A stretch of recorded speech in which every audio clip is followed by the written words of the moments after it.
Já ouviu a voz de Deus hoje? Que tal ler a Bíblia antes de dormir? Como é bom ter a sua companhia. Pegue a sua Bíblia. Estamos hoje fazendo a devocional em 1 Coríntios, capítulo 12. Aqui Paulo vai nos falar a respeito dos dons do Espírito e também da diversidade que há no corpo de Cristo.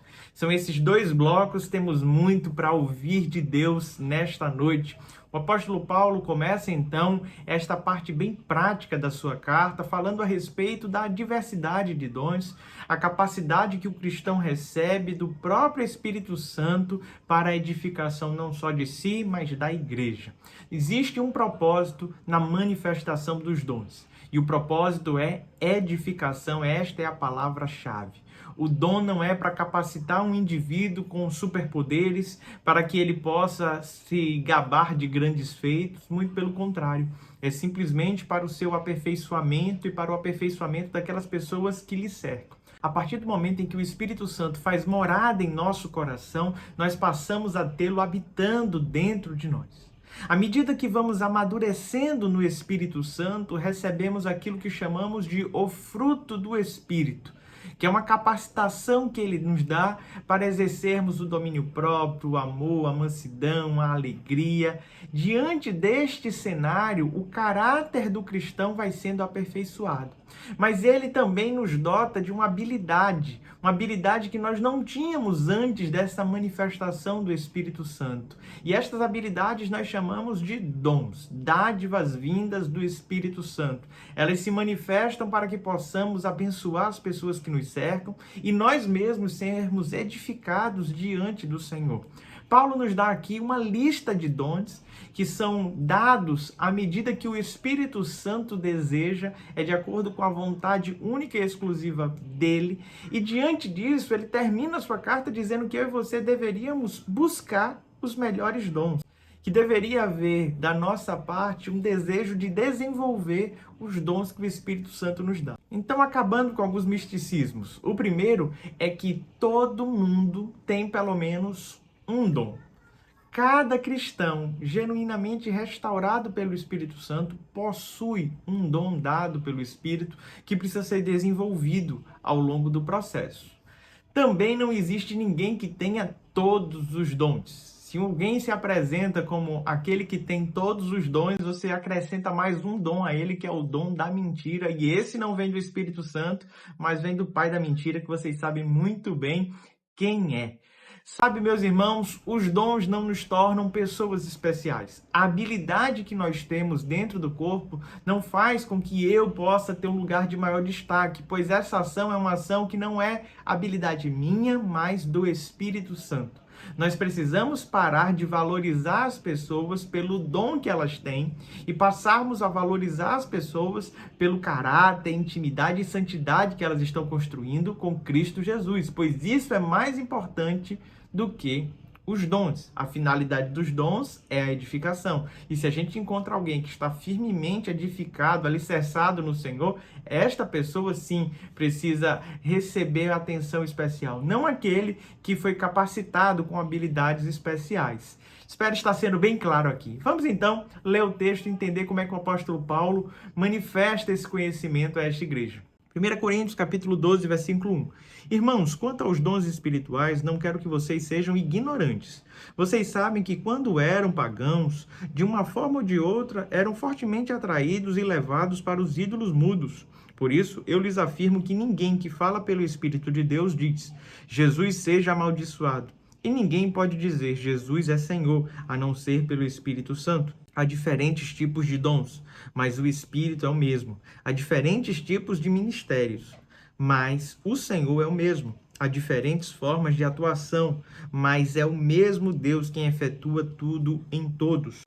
A cada um, porém, é dada a manifestação do Espírito visando o bem comum. Pelo Espírito, a um é dada a palavra de sabedoria, a outro, pelo mesmo Espírito, a palavra de conhecimento, a outro, fé, pelo mesmo Espírito, a outro, dons de cura, pelo único Espírito, a outro, poder para operar milagres, a outro, profecia, a outro, discernimento de espíritos, a outro, variedade de línguas e ainda a outro, interpretação de línguas.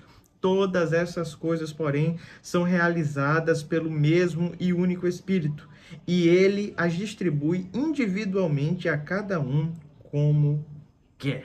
O que é que Paulo está tentando deixar claro aqui? Existia naquela época uma confusão com relação aos dons.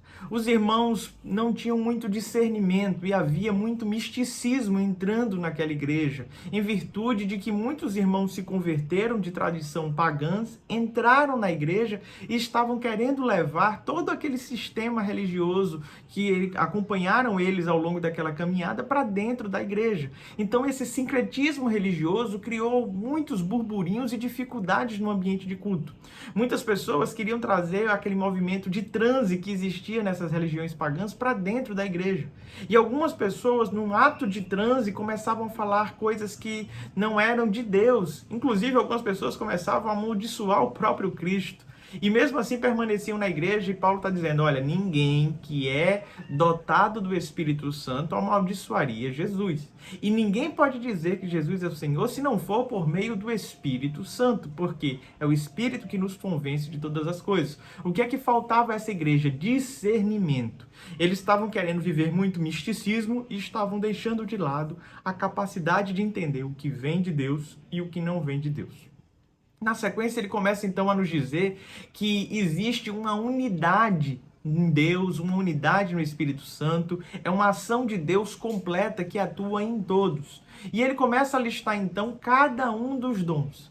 Todos os dons são dados pelo mesmo Espírito e cada dom tem o mesmo propósito: aperfeiçoar os santos. Este dom é sempre dado por uma ação voluntária do Espírito Santo. Paulo não monta nesta primeira etapa uma hierarquia de dons, mas ele começa a nos falar que cada um é importante desenvolvendo o dom para o qual Deus estabeleceu para ele.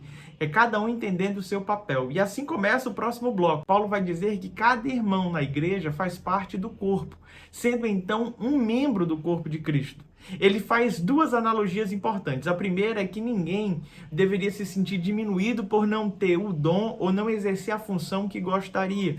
Por exemplo, o olho não pode dizer, porque eu não sou boca, eu não faço parte do corpo, a orelha porque eu não sou nariz, então eu não faço parte do corpo. Na verdade, cada um continua fazendo parte do corpo, tendo o dom e a função que Deus estabeleceu.